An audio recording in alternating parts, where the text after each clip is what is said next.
Have you ever heard of a monster that kneels to save a child? Near the edge of Hiawatha Forest in Michigan, a 60-year-old midwife named Hattie Wainwright unearthed something no one ever thought real. A massive, injured creature, what legends call Bigfoot, buried under clay and silence. But what she found wasn't a beast. It was a being worn down by pain, scarred by metal traps, and yet somehow gentle. This creature didn't lash out. It stood watch over her cows, protected her land from wolves, and one night, it knelt. Not to attack, but to cradle her granddaughter from falling into a ravine, with the same care Hattie once gave delivering life into the world. She had spent her life helping others be born. Now, she realized, some souls are reborn in the forest. This story will change how you think about legends, about nature, about compassion itself. Watch to discover why Bigfoot never fights back, how it remembers every life it saves, and why its final act was a silent kneel, not of submission, but of sacred respect. But before we go on, I'd love to know, where are you watching this from? What's your name, dear friend? How far can this story travel, if we carry it together? If this touched your heart even a little, consider liking the video and subscribing, so we can grow a community that believes in gentler giants and stories worth sharing, from our forest to yours. Thank you for being here. The prairie was still wet from last week's storm. Not the kind that brought lightning or fear, just the long soaking kind. The kind that sank deep into the bones of the earth and didn't ask permission. The kind that made things soft that ought to stay firm. And down near the southeast fence line of the Wainwright Ranch, the ground had turned to sponge. Hattie Wainwright didn't mind mud. She'd lived through worse. A tornado in '74, the loss of her husband in '81, the drought of '88 that killed half her pasture grass. But she was 61 now, and the knees didn't like to argue anymore. She pulled up her collar against the breeze, squinting out toward the ditch she'd half finished last month. Cows had been skittish lately. She'd lost one calf already, just wandered too close to the woods and never came back. So, the trench was her answer.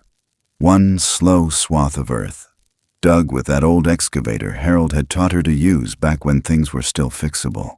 The machine groaned as it started, a sound like something waking up from a long sleep. She gritted her jaw, pressed forward, and let the wide, rusted bucket bite into the earth. The soil was dark, sticky, stubborn. Just as she eased in for a second cut, the ground gave a little, then shuddered. And then it came, a sound. Low, throaty, wrong. Not pain, not fear, not human. She killed the engine so fast, the sudden silence hit harder than the roar had. Dust floated in the air. Birds didn't come back to their branches. Everything just waited. She climbed down, her boots sinking into the wet earth. The sun was already shifting lower behind the ridge, casting long, gold-tinged shadows across the ditch. She stepped to the edge, careful, steady, as if something inside her already knew not to make sudden moves. It lay there, half covered in clay and dead leaves, a shape too big to be real but too still to be imagined. Fur matted, limbs folded wrong, breath so faint you'd miss it if you weren't holding your own. Her breath caught in her chest. It wasn't a bear. The shape of the body, longer, leaner, it had hands. Hands. One palm half curled near its own chest, the other lying limp beside its hip. Mud caked its ribs, but she could see them rise and fall, shallow as sleep. And then she saw it. Next to its hip, the claw marks. Deep, wild, frantic, like something had tried to claw up and out. Not from inside itself. No, from the edge of the ditch. Something else had been there. Someone. The slope was slick, smeared with old clay like butter across a skillet. A strong thing might have been able to shove another up and out. But once the second one was alone down there, she stepped back, hands shaking not from fear, but from something heavier. Something that had no name yet. Hattie! A voice cut across the pasture. She turned, and there was Tessa, standing near the gate with her dusty backpack and a sunburn blooming across her cheeks. 16, fresh off the Greyhound from Baton Rouge. Eyes sharp and tired all at once. "I came early," Tessa said. "Surprised you." But her voice stopped short the moment she caught sight of the thing in the ditch. They stood there together. Neither moved. Tessa dropped her bag, came closer. "Is it dead?" "No," Hattie murmured. "It's breathing." Tessa knelt near the edge, squinting. "God, Grandma, it's been here days." She pointed to the clay crusting over the creature's side, already cracking from sun. Then something shifted. Not the wind, not the earth. The creature's chest shuddered, and its eyes opened. 2 deep-set ash-colored eyes blinked once, then fixed straight on Hattie. It didn't growl. It didn't flinch. It just looked, as if it recognized something, as if it had been waiting. And then, slowly, one arm lifted. Not all the way, just enough to reach out, fingers trembling, until 2 long digits gently touched her wrist. It didn't grab, didn't scratch. It rested there, just at the edge of her pulse. A pause, then a light press, as if it were feeling for her heartbeat. Her chest tightened. She'd felt that gesture before. Not from a creature, from a woman, 30 years ago. In a clinic with 1 light bulb and a labor that came too early. The baby had never cried. Her hand trembled now, remembering. She dropped to her knees beside the ditch, swallowing the lump in her throat. "No more," she whispered. "Not again." The sun was nearly gone now. Wind stirred the edges of her coat. She stood, slowly, pulling Tessa back by the shoulder. "Go get the blankets and the first aid box from the shed." Tessa blinked, startled. "You're not going to call the sheriff?" "I am the sheriff today." A few feet away, etched into a hardened patch of clay, was a symbol. Not random, not animal scratch. A warning of some kind. 3 jagged lines fanned outward, almost like a sun, or a hand reaching out. A line drawn to say, "Don't come closer." But she already had. They were in it now. Later that night, the storm didn't come. But the silence did. The cattle moved restlessly near the fence. Crickets held their breath. Tessa sat on the porch, arms around her knees, flashlight off. Down in the barn, under the low eaves and the smell of hay and oil, Hattie laid the creature on 2 bales, stacked like a cot. She worked in silence. No need for words. She'd done this before, with calves, with strays, with that 1 dog her husband had brought home in the middle of a thunderstorm. Except this wasn't a dog. She wiped away the dried clay with damp cloth, careful not to tear the fur. Underneath was skin, not leather, not hide. Just tough and mottled like someone who'd seen too many winters. Tessa hovered near the doorway, watching. "He let you touch him," she said. "Why would he do that?" "I don't know," Hattie whispered. "But he's not the one we should be scared of." And somehow, she knew that was true. She reached over to adjust the blanket on its chest. Her hand paused above the ribs. There were old marks there, scars, almost human in shape. This wasn't the first time it had been hurt. Not by accident, not by nature. Someone had done this, and something inside her, something that had gone quiet years ago, began to stir again. Not pity, not fear. Responsibility. Out in the woods, past the field and beyond the bend in the creek, the trees held their breath. Something else was out there, still watching, still waiting. But for now, in the stillness of the barn, all that mattered was that the heartbeat had not stopped. And this time, she wasn't going to walk away. The morning came soft and gray, like the kind of light that doesn't cast a shadow but still lets you see everything you wish you hadn't. The field out back was silent. No bird song, no lowing from the cattle. Just the hush that follows something too strange to speak about. The barn smelled like hay, old oil, and wet fur. Hattie hadn't slept. She'd spent most of the night on a stool near the stall, one hand gripping a thermos of black coffee, the other resting near the creature's knee. Close, but not touching. Just close enough to feel the presence of it. When she finally stepped outside, the wind had picked up. It carried that spring bite, the one that reminded you winter hadn't gone too far. She walked past the porch where Tessa had fallen asleep with her chin tucked into her sweatshirt and headed straight for the bike. No time to hitch the truck. Not for this. She didn't bother calling ahead. The ride to the ranger outpost took 20 minutes if you pushed. She made it in 16. The old metal sign at the gate still read, Deep Fork District, Forestry and Wildlife Services, though most folks just called it the hut. It wasn't much more than a shed with radios and stale coffee. Inside, Deputy Orson Pike sat hunched over a stack of reports, flipping through pages without seeing them. 52 square-shouldered, heavy eyes.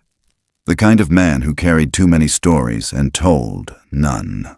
He looked up when she came in, and for a long second, neither of them said a word. Then she just said, "You need to come." He stared at her. "Hattie!" "No," she cut in. "You need to come, now." Orson didn't ask another question. He stood, grabbed his jacket, and followed her out the door. The ride back was slower. She didn't explain. He didn't push. But when they reached the barn and he looked over the stall door and saw what lay breathing beneath the frayed wool blanket, his face lost all expression. He didn't speak for a full minute. Just stood there, watching, blinking once, twice, like trying to decide if his eyes were lying to him. "I thought it was dead," she said finally. "It's not," Orson muttered. "No." He crouched slowly, the way a man does when he's not sure which part of himself he's trying to keep from shaking. "What the hell, Hattie?" She didn't answer. There weren't words good enough for that question yet. He leaned in closer. The creature's eyes opened again. They didn't flinch. They just stared. And Orson whispered, more to himself than anyone, "It sees me." After a pause, he straightened, reached for his radio, then stopped. "I can't call this in," he said flatly. "You know that." Hattie nodded. "If word gets out—" "I know," she snapped. "That's why I came to you." He scrubbed a hand down his face. "I'm not enough. Then find someone who is, but someone we can trust."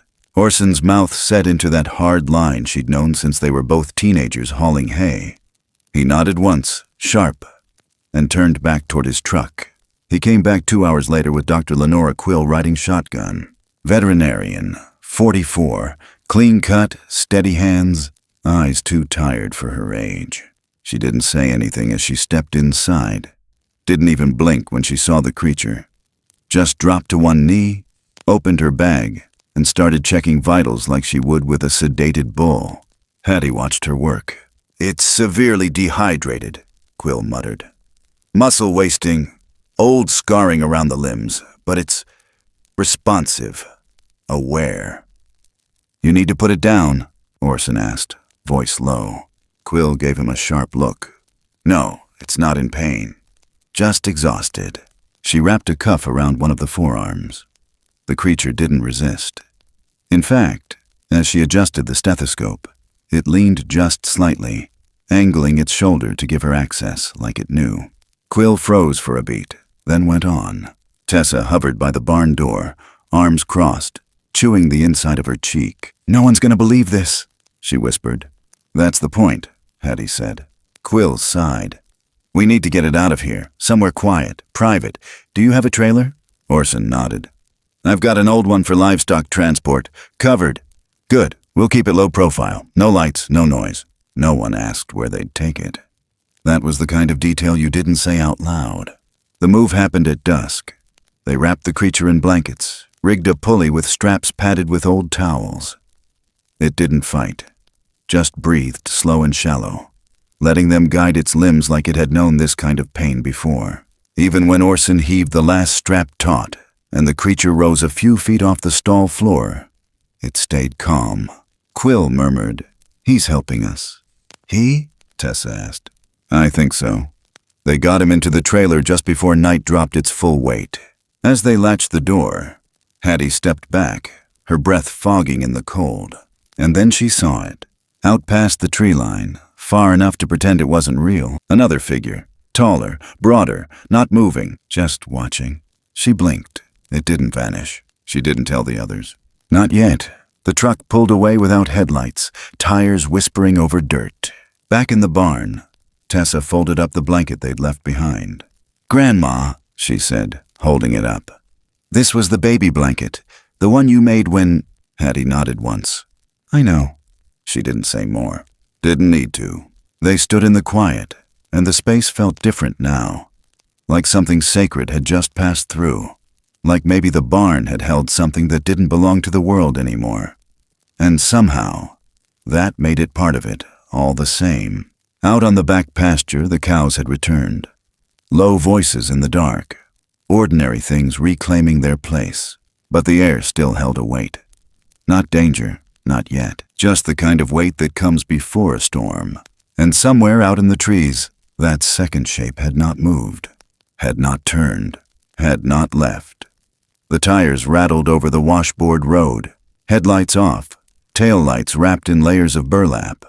The trailer behind the truck creaked with every dip in the gravel, and the only sound louder than the axle was Hattie's heart in her ears. She sat in the back seat, knees stiff, fists clenched tight in her lap. Outside, the dark spread thick between the trees, swallowing every hint of the stars. They'd picked the long road, not the paved route through town, but the old fire road that twisted through the southern ridge like it didn't want to be remembered.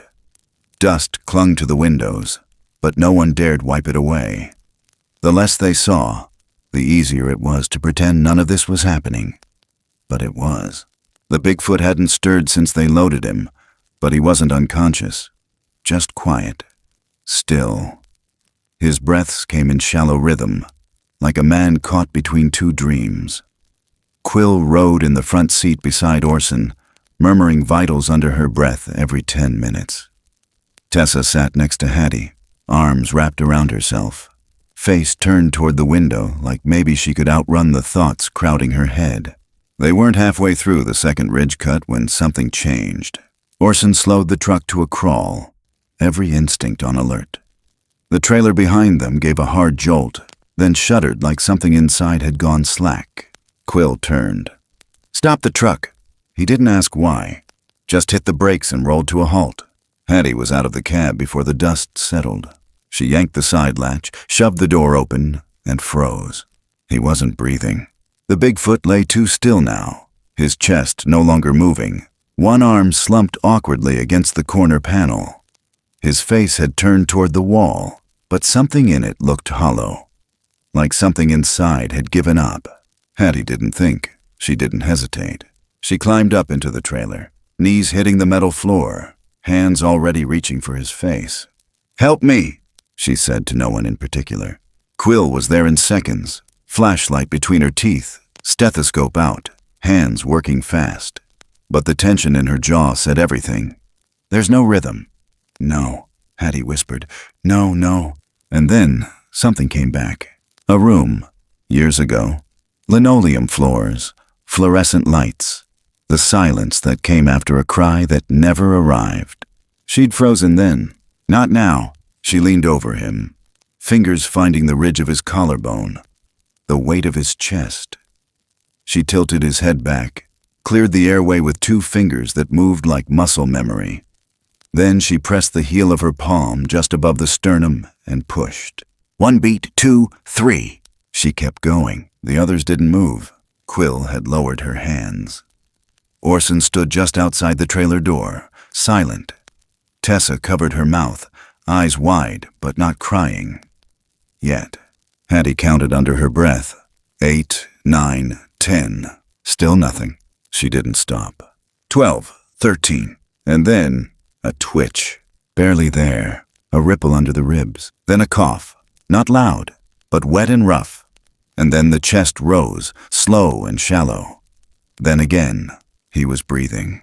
Quill dropped beside her with a stethoscope again, checking, nodding once, tight and fast. "He's back," she said. "He's barely, but he's back." Hattie sat down hard against the trailer wall, sweat freezing to her neck, hands shaking. Tessa climbed in and wrapped an arm around her shoulder. No one said thank you. No one had to. Back on the road, the silence wasn't quite the same. Something had passed between them, not spoken, not explained, but shared. The kind of moment that rewrites everything behind it. The clinic wasn't a real clinic, just an old trapper's shack tucked near the West Fork River, converted years ago by a forest ranger who'd lost a leg to a cougar and decided animals deserved a better end than he got. The place had walls thick with dust, an ancient propane heater, and a steel table that rattled when you leaned too hard. But it was safe, and that was enough. They settled him inside, tucked blankets around his limbs, set up IVs the best they could. He didn't resist. Just watched them.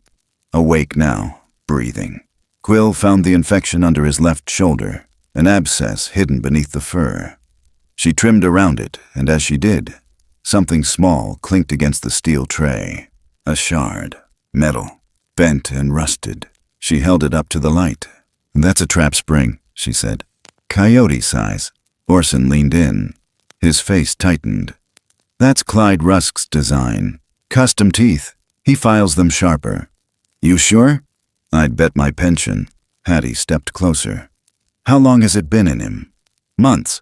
Maybe longer. It healed dirty, but the rust says it wasn't recent." The room went quiet. They all knew Clyde. Lived out past the Ridge Road. Never took a job that paid steady. Made his money selling pelts out of a red pickup with one broken tail light and a gun rack that never stayed empty. This wasn't just a wound.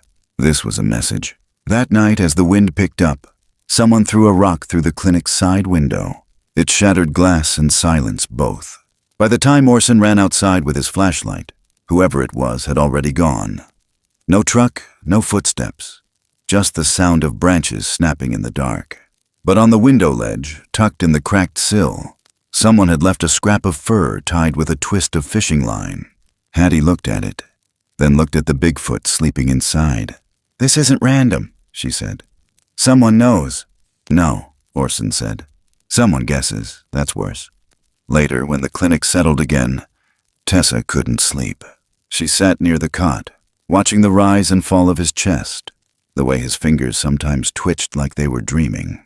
And then she saw it, just under the thick fur at his wrist, scar tissue, round, deep, perfectly shaped, like something had wrapped tight around him for days. Maybe longer. A manacle, maybe rope, maybe wire. Whatever it was, it didn't belong. She reached out, touched the edge of the scar. His hand didn't flinch. She whispered, "Somebody hurt you." And for a moment, she swore his breathing changed, just for a second. Not pain, recognition. In the corner of the room, Hattie sat with her eyes closed but not sleeping. She'd heard the words, all of them, and in her chest, something shifted. The same ache that had never left. The space left behind when a baby dies in silence and the world just keeps going. But tonight, something had come back. Not that baby. Not a second chance. Something else. Something breathing. Something choosing not to give up. Outside, the trees creaked under wind, and the stars blinked through fast-moving clouds. A rustle at the edge of the woods, distant, intent, but not coming closer, not yet. Because for now, inside this half-forgotten building with its chipped tiles and flickering lamp, something ancient had been kept alive. Not just a body, a memory, a promise, and it would not be forgotten. The first rumor cracked open just after breakfast at Earl's Diner, sometime between the second refill of black coffee and the delivery of powdered eggs. Heard something got hauled out of Wainwright's place late last night, someone muttered over a plate of burnt toast.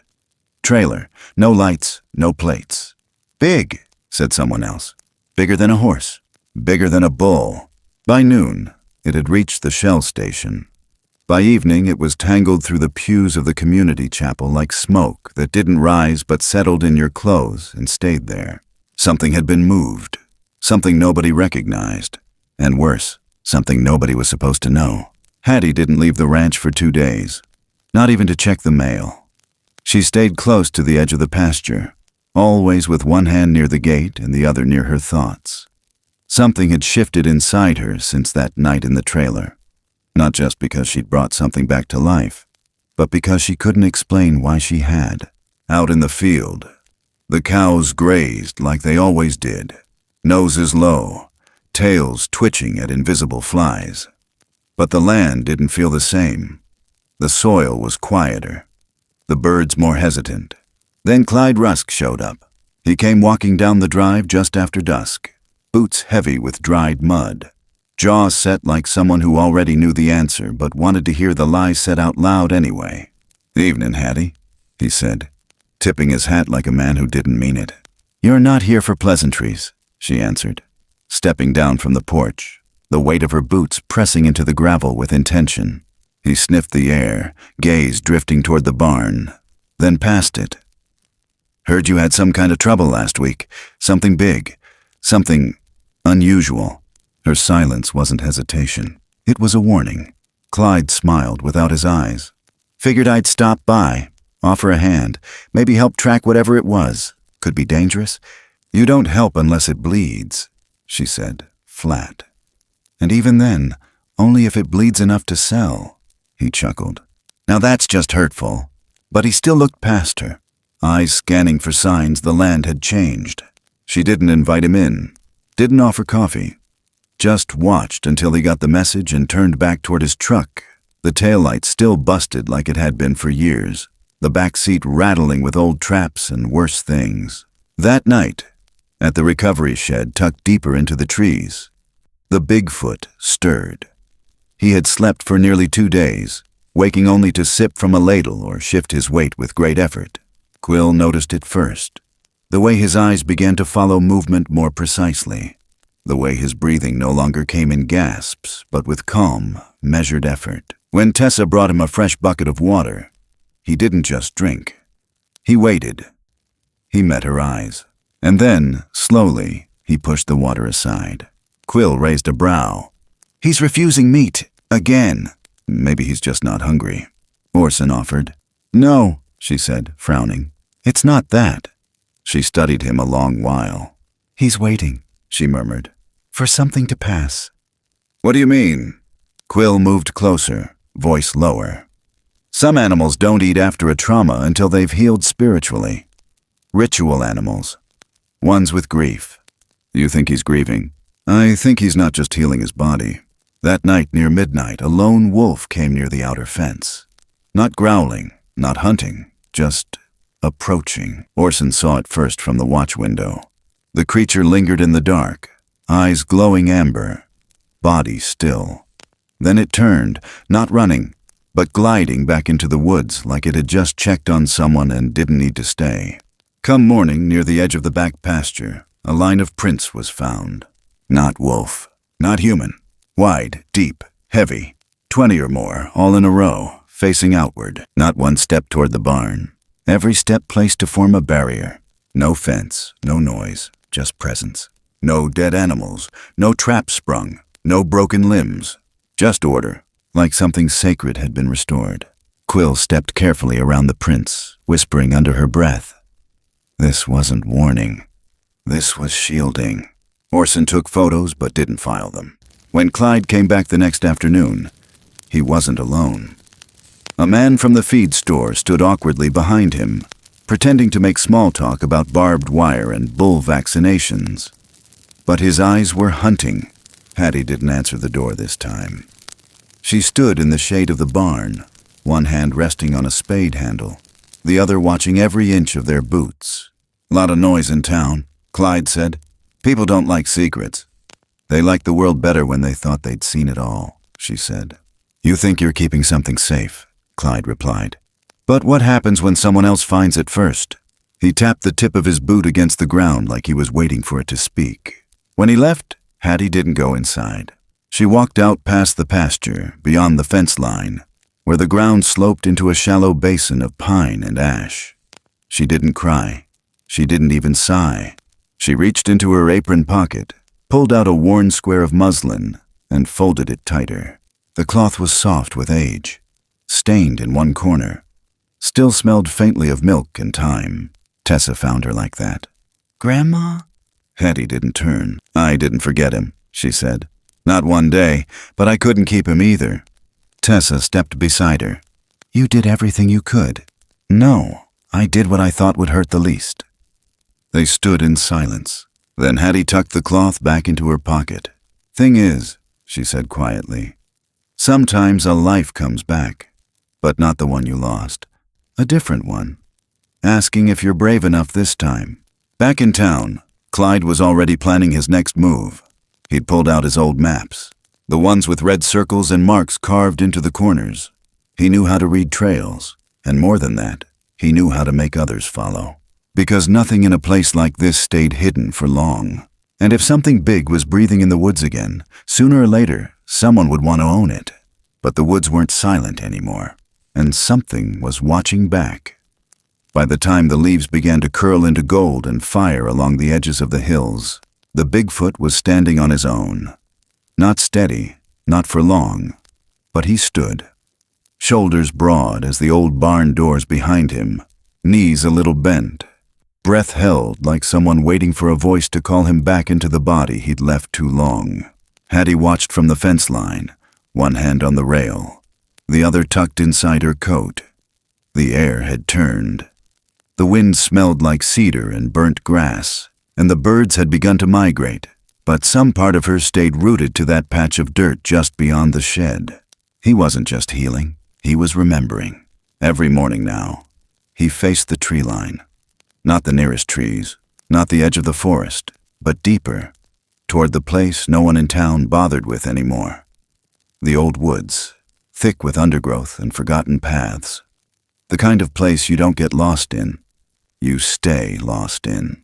He would stand there for minutes at a time, still as stone, eyes narrowing like trying to recall something carved into the bark a lifetime ago. Tessa saw it too. He wasn't trying to leave. He was waiting for permission to return. That was the morning she asked Orson to take her past the creek bend, up where the ranger trails were overgrown and the old maps had gaps. He agreed without asking why. Maybe he already knew. They walked in silence, boots brushing dead leaves, packs light but hearts heavy with something neither of them had the right words for. It was mid-morning when they found it. Not a clearing, not a campsite. Something older. Bones, dozens, laid carefully in a circle. Not dumped, not scattered by scavengers. Arranged. Skulls bleached clean, facing outward. Antlers, jawbones, shoulder blades. Wolf, elk, bear. Things that didn't die together but were made to rest together. And in the center, a tree. Gnarled, bent from lightning long ago, but still standing. Still pulsing with sap. The moment Orson saw it, he stopped breathing. "I've been here," he whispered. "Years ago." Tessa turned. "When?" "Long time. I was 19. Got separated from my unit in a rainstorm up near Broken Bluff. I thought I was dead." He walked forward slowly, boots sinking into the moss like the ground was remembering him too. "I was here. That tree." He touched the bark. "I fell asleep under it. Woke up on the edge of town 2 days later." "You think it was him?" she asked. "I didn't see anyone." "But you were brought back." He nodded once. Far behind them, a low wind stirred the leaves, brushing past their backs like a breath held too long. They returned before dusk, just before the sky turned the color of smoke. When they got back to the shed, the Bigfoot was sitting under the eaves, legs crossed, spine upright like a monk mid-prayer. He didn't look at them when they approached. He already knew. Orson didn't speak. He just sat down beside him, not too close, just enough to share silence. And after a long time, the Bigfoot turned his head, lifted one massive hand, and placed it gently against the ground, pressed his palm flat, then looked toward Orson. And for the first time, something passed between them that wasn't pity, or fear, or caution. It was debt, a quiet one, long unpaid. Orson exhaled slow. "I think I owe you my life," he said softly. "That makes 2 of us now." Inside the town, the air had turned colder, not the kind you feel on your skin, but in your gut. People were whispering more, eyeing the woods. Doors shut sooner in the evening. Curtains didn't stay open after sunset. The story had gotten out. Not the whole truth, just enough to make people restless. There was something out there, and someone was hiding it, and Clyde Rusk was fanning the flames. He hadn't said it outright. That's not how men like him work. He dropped breadcrumbs. Comments at the bar. hints in the hardware store. Wouldn't it be something if they were real? I've got trail cams you wouldn't believe. All I'm saying is, I saw what I saw. People started listening, started watching, started loading guns they hadn't cleaned in years. He passed out maps. Old copies with trails nobody used. Red X's drawn where he thought something might be nesting. Circled areas near the Wainwright line, near the forest, past the ridge. And people with nothing better to do, with too much pride and too little understanding, started to believe it might just be their turn to matter. That night, Hattie found Orson on the porch with the radio turned off, the receiver just resting against his thigh. He wasn't calling it in. He was waiting. "You knew it was him," she said quietly. "I suspected. Why didn't you say?" "Because the second I put his name to it, I make it real. I make it something that requires a response." She didn't argue. He looked up. "You remember the search team we sent out in Oath 3? The kid that went missing hiking near Spangler's Ravine?" She nodded. "They never found him. We found his pack, not his body." He reached into his coat pocket and pulled out a folded photo. "He wore this," he said, handing it to her.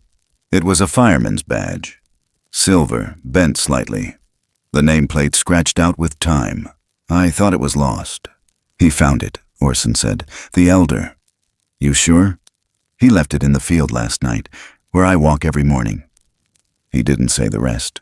That the Bigfoot wasn't just collecting objects. He was collecting memory, keeping things that others forgot, giving them back when the time was right. That's what made it sacred. Not the power, not the mystery. The remembering. Orson stood, slowly, shoulders stiff from more than age. "I'll stand by him," he said, "even if I'm the only one." And Hattie believed him, but neither of them could stop what was coming, because Clyde wasn't hunting an animal. He was building a story. And stories, dangerous ones, don't need to be true. They just need to be told enough times in the wrong ears. And one night soon, someone would decide it was time to act, not because they understood, but because they couldn't stand not understanding. Because men fear silence, but they fear mystery even more. Out past the fields, in the deep dark woods, the elder stood near that same tree he'd once bled beside. He placed one hand against the trunk, closed his eyes, and remembered everything the forest never said out loud. The boy he carried, the man he led home, the traps that tore his wrist, the child he lifted from a ditch before burying her mother in the rain. He remembered them all, and he would carry those memories, whether the world wanted them or not. The last of the leaves were dropping. Red, gold. The stubborn brown ones clung longer, but even they had started letting go in the wind that whipped across the hills near the edge of the Wainwright property. The mornings came colder now, sharp enough to bite through 2 layers of flannel. Hattie had spent the better part of the week preparing the transport. She didn't call it that out loud. Not to herself, not to Orson, certainly not to Tessa, who had started sleeping near the barn again. But that's what it was. A relocation. A farewell. Maybe. Not because she didn't want him near, but because the world was starting to press in too close. Too many eyes, too many whispers. The plan was simple in its bones. Move the elder at dawn to a wildlife zone deeper into the forest. Land technically protected, unofficially forgotten, near the old recovery trail beyond Carter's Rise. There, he'd have space, shade, safety, distance from Clyde. That morning, the grass was wet with frost. The sun slowed to rise over the ridge. The air held a kind of pause, the kind that makes animals freeze mid-step, unsure if they're being watched. Orson had just finished checking the trailer hitch when the sound reached them. A click, then a metallic slide, a shotgun being racked. From the tree line, Clyde stepped out with his rifle already leveled. Mouth tight, eyes dark with something that had gone too long without being challenged. Behind him, 3 other men fanned out wide. Locals, some known, some not. Faces half covered, but none of them strangers to the kind of silence that comes before violence. "You're not taking him anywhere," Clyde said. Orson didn't flinch. He stepped in front of the trailer, one hand lifted slow, the other resting near his belt, but not on his holster. "This doesn't need to go that way," he said. Clyde scoffed. "Way I see it, you're protecting government property, or worse, covering up a threat." "He's not a threat," Hattie said, voice low but sure as stone. Clyde's gaze flicked to her, jaw tightening. "Then why's he hiding?" "He's healing." "You're telling me he just showed up? One of these things? You don't think people deserve to know what's walking in their woods?" "They deserve the truth, not your version of it." "That hung there, heavy, mean." Then came a sound none of them were ready for. Movement behind the barn, from the east. First one, then two, then more. Figures stepped into view, massive and still. Not charging, not snarling, just arriving. One by one, they came. Silhouettes tall as doorways, shoulders wide, fur brushing low pine branches, eyes reflecting morning light. At least a dozen, maybe more, and all of them standing between Clyde's line of fire and the elder. Nobody spoke. Even the wind seemed to hush. Orson glanced at Clyde, saw the moment the bravado cracked, the way his grip shifted on the rifle, the way one foot slid half an inch back. But Clyde was too far in now. His voice trembled, but he forced the words anyway. "This don't prove anything." Then the elder moved. Not fast, not threatening. He stepped forward from the trailer, upright now, limbs steady, eyes focused. He walked until he reached the middle of the field. And then he knelt, one knee to the earth, one hand placed flat on the frost-bitten ground. A gesture of offering, of respect, of peace. Clyde's breath caught. So did Tessa's. Then the elder reached into the folds of a leather pouch slung across his chest, one they hadn't noticed before, or maybe one he hadn't revealed. And he pulled out something small, shiny. He placed it gently in the dirt and stepped back. Orson moved first, walking out to pick it up. It was a fireman's badge. Worn, weathered, bent on one edge like it had been crushed under something heavy. Orson turned it over in his palm.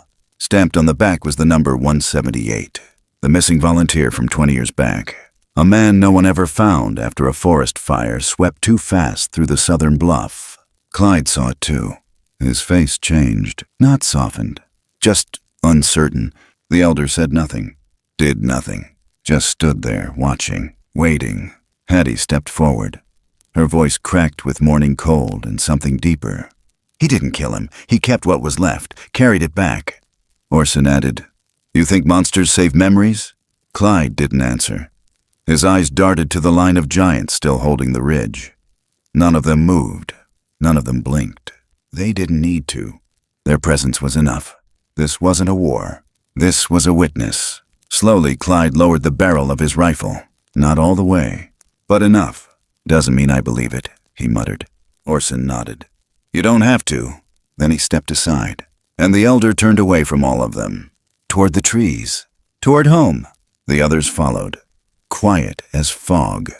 No growls, no sound beyond the hush of grass brushing their feet.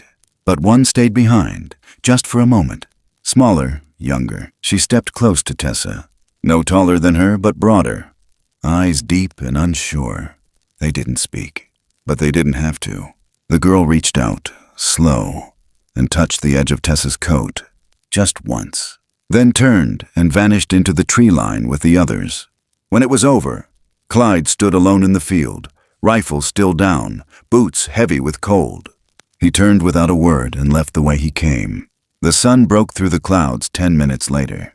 Slow, golden, like a promise being made again for the first time. Back on the porch, Hattie sat beside Tessa, neither of them speaking. The weight of the moment still clung to their skin like smoke that hadn't cleared. "Did you see how he looked at her?" Tessa finally said. "The elder. When he gave up the badge." Hattie nodded, like he knew we were still owed something. "Or maybe," she said, "he knew he still owed something himself." Out in the field, the frost had begun to melt where the elder had knelt. Only one footprint remained. No one stepped on it, not even the wind. The frost had settled deep into the ground by the time Clyde made his next move. Not through force this time. Through something older, meaner. He waited. Let the town go quiet. Let the headlines fade. Then he whispered, pushed doubt through closed doors, past it between gas pumps and grocery lines like poison in a paper cup. They say when a man has nothing left to lose, he either turns to fire or shadow. Clyde chose the latter, and he waited for night. Tessa could feel something shift in the way the birds stopped showing up, in the way Grandma Hattie double-locked the barn and moved slower in the mornings, like she was listening to something beneath the wind. Even Orson, who never talked more than needed, had started checking his old service revolver twice instead of once before setting it by his bed. The elder hadn't returned since the field. Not in body. Not fully. But signs showed up every few days. A circle of flattened grass near the ridge. A trail of bare, wide footprints leading toward the creek and vanishing without sound. Once, a bone carved with tiny, precise marks appeared on the porch railing. No blood, no scent, just memory. But that wasn't what made Hattie nervous. It was the silence. The kind that came with waiting for something that's already coming. By midweek, Tessa had made her own decision. She didn't ask permission. She just left a note and packed her flashlight, boots, and 2 canteens. She knew Clyde wouldn't wait much longer, and she knew where he would go. Somewhere sacred. Somewhere that had saved her grandmother. Her uncle. A creature that never took more than it gave. She walked just after dusk, slipping between fences, down the back slope toward the narrow deer path that curled behind the shed, and vanished into the woods. She'd memorized it months ago. From there, the path narrowed into a dry creek bed. It twisted through dogwood and pine, then forked at a broken stone. She took the left side. The trees closed in fast, her breath fogged in the dark. 15 minutes in, the air changed. She felt it in her chest before her ears did. A sound, off rhythm, heavy. Clyde. He wasn't far behind. She picked up pace, careful not to run. Running made noise. Running made panic. She moved like the forest taught her. 1 step, 1 breath, pause. When she reached the narrow glen just before the sacred trail, he called out, "Stop right there!" His voice didn't shout. It didn't need to. She turned slowly. He stepped from the shadows like he owned them. Gun across his chest. Eyes tired in the way men look when they've confused purpose with pride. "You don't have to do this," she said. He tilted his head. "Don't I? They've done nothing to you. They've taken everything. You just didn't see it." His hand jerked forward. "Turn around." She didn't. The ground beneath them was soft, slick with moss and hidden roots. One wrong step could send a body tumbling. "You're going to lead me to them," Clyde said. "Now." She stared at him. The beam from her flashlight barely reached his boots, but she saw the tension in his shoulders, the way he clenched his jaw like he was holding on to the last thread of being right. "I don't think you want to do that," she said. "I don't want to, but I will." The earth groaned. A small rock slid loose. Clyde took 1 step forward. That was all it took. The ground shifted. Tessa's foot slipped.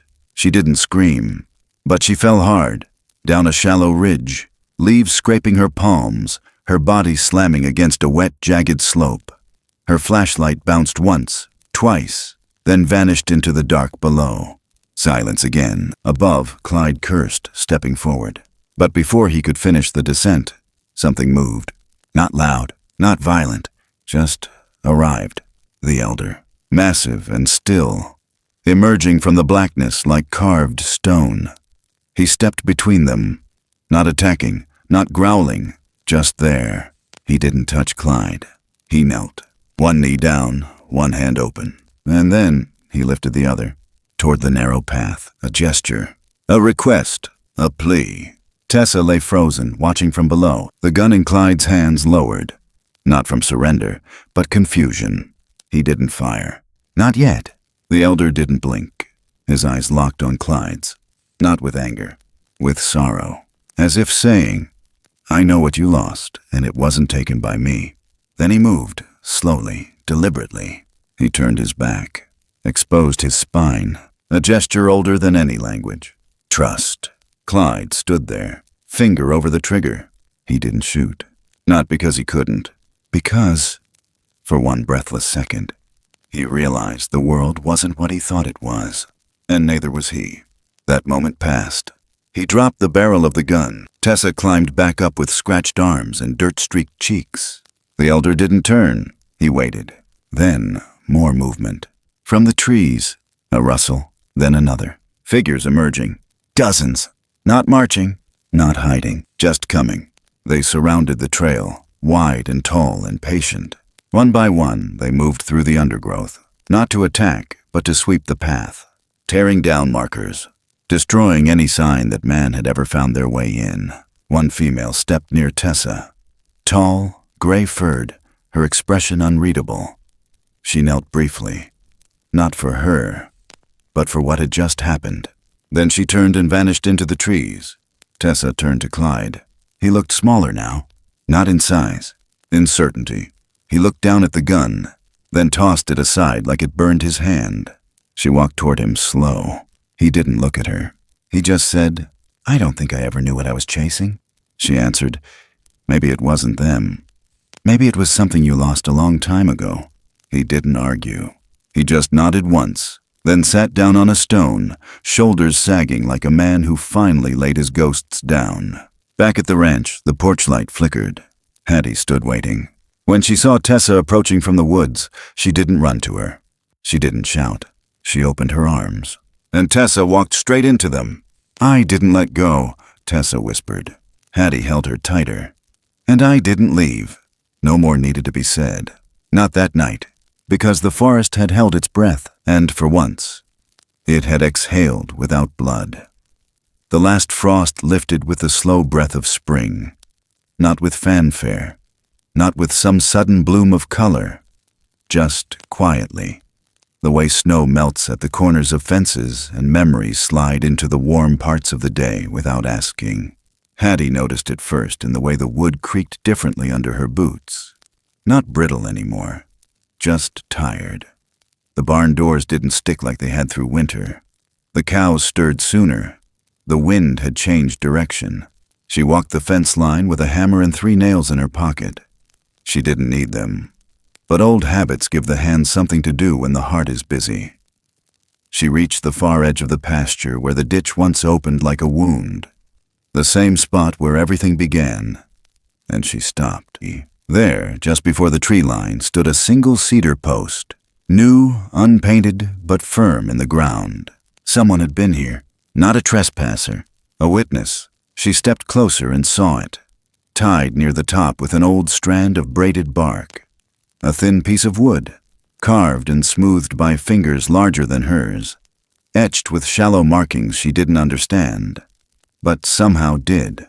3 lines, one broken in the middle, a symbol, a message, a path. It wasn't a gift, not exactly. It was permission. A quiet gesture that said, "The line you drew is respected, and the gate you left open is seen." She looked down at the new section of fence they'd finished that week. Strong, but not seamless. About 8 feet left unfinished at the far end. On purpose. She'd said it was to let the soil breathe, but she knew better. It was for him. For them. So nothing would ever be trapped in the ground again, or in silence. Back at the house, Tessa poured water into a kettle like she'd seen her grandmother do 100 times before. Her arm was still bandaged from the fall, but the bruises had gone yellow, which meant they were almost done saying what they needed to say. She glanced out the window, saw the outline of Hattie near the edge of the world. Then she saw something else, far out in the field, at the edge where winter had slept. A shape, tall, still, too big to be human, too silent to be threat. The elder. He didn't move toward the house. He didn't need to. He stood just beyond reach, one hand resting against the post, head slightly bowed. Not in fear, not even in farewell, but in knowing. He stayed there long enough for the kettle to whistle, long enough for Hattie to turn.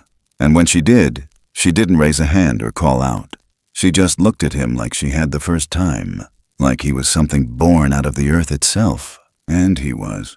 When she blinked, he was gone. But the space didn't feel empty. It felt returned. Clyde hadn't been back since that night. He'd left his rifle by the edge of the woods and walked off down the creek path without a word. Some folks said they saw him heading toward the old Rusk cabin up past Split Pine. Others thought he left altogether. Hattie didn't chase the answers. Some men disappear without dying. Some stay alive just long enough to find a different version of themselves in the mirror. Orson still drove out to the forest line every other day. Not as a ranger, not as a sheriff, just as a man who once owed his life to something he couldn't explain. He never said what he saw on those drives, but he always came back with less weight in his shoulders. Dr. Quill mailed off her notes a week ago, to no one in particular. A sealed envelope. No return address, no labels. Just truth that didn't need validation. Tessa started carving again, small pieces at first. Wood taken from old stumps, shaped into curves and symbols she didn't recognize. But her hands somehow remembered. One morning, Hattie found a row of them lined up on the porch rail. One shaped like a broken star, another like a rising wave. She didn't ask. Sometimes it's better not to name the thing you're trying to keep sacred. The town quieted, not because they forgot, but because there was nothing left to argue. Somewhere deep inside, they understood. Not everything that walks on 2 feet needs to be known. Not everything that watches you from the trees is waiting to strike. Some things are just waiting to be seen. A month later, the snow melt ran clean through the ditch where the elder had once been trapped. Hattie went out alone one morning and placed a single flat stone at its edge. No words, just a symbol scratched in with the edge of a garden trowel. 3 lines, one broken. That afternoon, she found a small pile of acorns stacked neatly beside her back step. No animal would leave them like that. At first, she thought of brushing them aside. Instead, she sat beside them. Let the sun hit her knees. Let the warmth fill the silence. And for the first time in years, she didn't think of loss as a thing with teeth. She thought of it as a place, a clearing, a quiet place where 2 kinds of breath could meet, and decide not to be afraid of each other. Tessa sat with her just as the wind picked up. They didn't speak for a long while. Then Hattie said, almost to the trees, "There are some lives you don't get to save." Tessa looked down at her own hands, at the lines of healing. "But you still try," she said. "You do," Hattie nodded. "Because even if you can't keep them, you can keep the promise." That night, after the cows had gone quiet and the moon had risen like a lantern over the field, Tessa stood barefoot at the edge of the porch. She didn't see anything, but she felt it, a presence, a knowing, like someone had walked through just moments before and left no trace except the feeling that you weren't alone. And she whispered, not to be heard, just to have it said, "Thank you." The wind answered, not with words, but with a rustle in the grass that didn't move in any direction but stayed right there, between here and gone, between past and possible. Spring had returned, not as a season, as a choice, and someone had made it, not to forget, but to keep remembering. The fence never closed all the way, and Hattie never fixed it, not because she forgot, but because kindness doesn't need to be fenced in, and trust needs a way back, always. Of all the stories whispered through pine needles and told in the hush between rainfall and dusk, some don't need names to be remembered. Because sometimes what stays with us the longest is not the shape of a face or the sound of a voice, but the echo of a choice. A moment of quiet courage, a kindness that was never owed, but offered anyway. This was never a tale about monsters or myths. It was a reflection of something older than that, something deeply human, about the lines we draw to protect ourselves, and the ones we must open when it's time to grow, about what happens when the unknown no longer knocks with threat, but with trust, and whether or not we answer. We live in a world that moves fast, that forgets slow things, that forgets how long it takes for a tree to reach the sky, or for silence to mean safety again. But in the spaces untouched by noise, in the woods, in the heart, in the memory of those who've loved and lost, there's still room for healing. There's still room for second chances, even if the first one slipped through our hands. And maybe that's what this story was always meant to be. Not a legend, not a warning, but a reminder that not everything wild is dangerous, that not everything strange must be feared, and that the line between us and the world we've forgotten is thinner than we think, waiting for one small act of grace to bridge it. There is power in gentleness. There is dignity in restraint. And there is a kind of sacred reciprocity in every moment where a living soul chooses empathy over control, understanding over assumption, care over conquest. No law writes it, no book demands it, but those are the moments that make us human. And sometimes, something better. If you're quiet enough, if you let the noise of the world drift out of your chest for just a minute, you might hear it too. That soft presence just beyond the tree line. Not asking for attention, not demanding belief, just watching, waiting, offering something in return for nothing more than respect. Not everything that saves us needs to speak our language. Not every gift comes wrapped in ribbon. Sometimes the most important footprints are the ones left behind, not to chase, but to follow home. If this story moved you, even a little, we invite you to share your thoughts in the comments. Your voice matters here. And if you'd like to walk deeper into these kinds of stories, where empathy meets mystery, and the forgotten corners of the world still hold meaning, consider subscribing and joining us for the next journey. Thank you for listening. And wherever you are, leave a light on, just in case something kind is finding its way back.